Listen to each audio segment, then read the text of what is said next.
Yagenda mutonyo. Yono gwangambe yali erandani. Yakomyewo. Yaweza nga sente ne bazimba. Basa ekintu kyekiri koteki.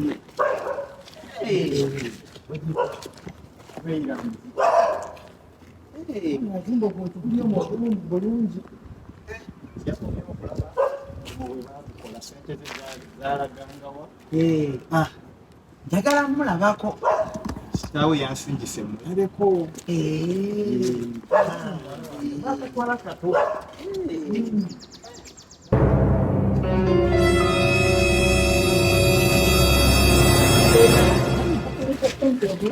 Nabane nakoze sente Bulaya.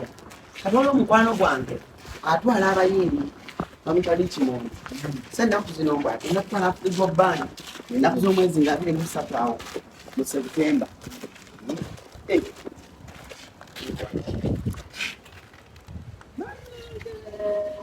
Bana muwala wakasujja nga yazimba amaka.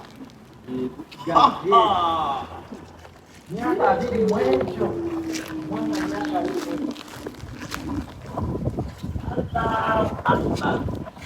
omwana nga yazimba amaka. Ziri zonna zonna nnyumba zonna zitwe. Nakafuma nalubo wakapumba. Omwana nga yakola amaka. Naye yakolamu ensobi. Yakolamu ensobi. Wane kino yandeka kiteekawo.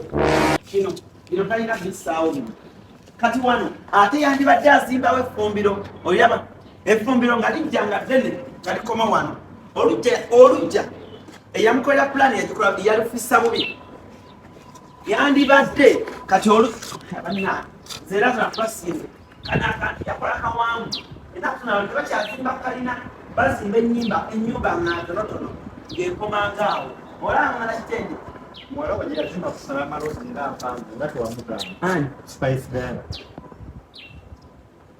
Togamba yazimba bbangalu kwanga mulugezigezi kwemakula ebitulese birayitawo eno kati ne eno waliyo ki eno baayonoonayo bamanasene baayonoonayo kati eno yandibaddeatekayo ekiyumba ky'enkoko eno obukoko obuto gye busookera okiraba obukoko obuto nga busookera eno kati n'azimba ekiyumba nga kiva wano n'akireeta mpaka wano n'akireeta bwati okiraba katono yandibadde nga waliwo ekiyumba ekyali kimu oba bibiri. Nice guy.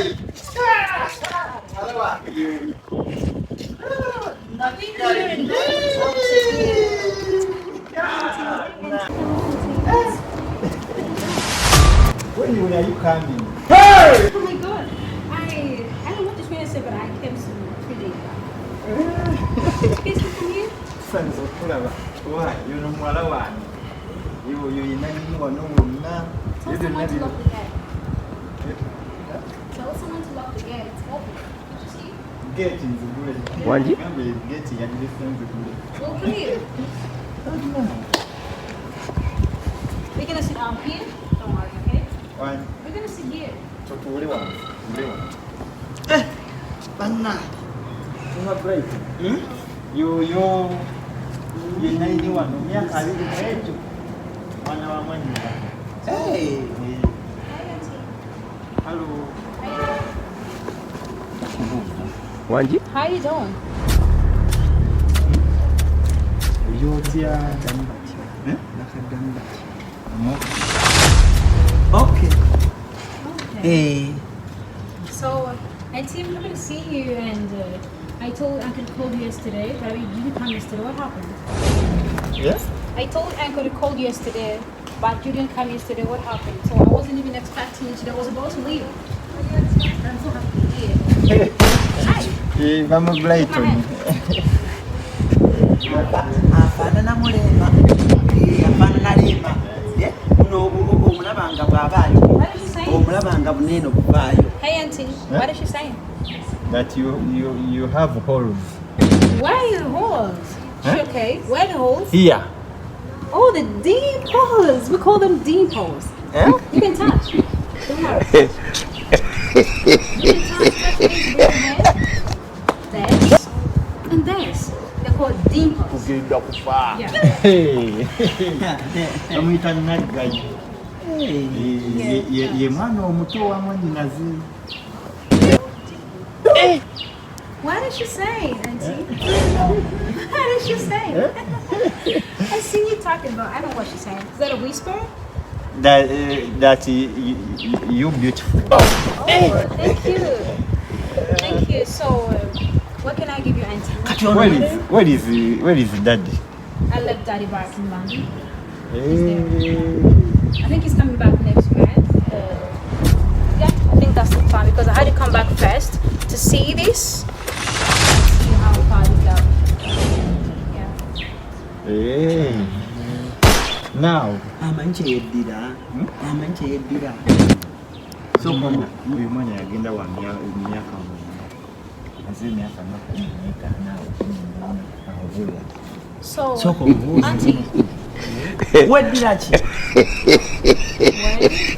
Weddira ki? Wow, what is she talking about? What's she telling me? It is saying.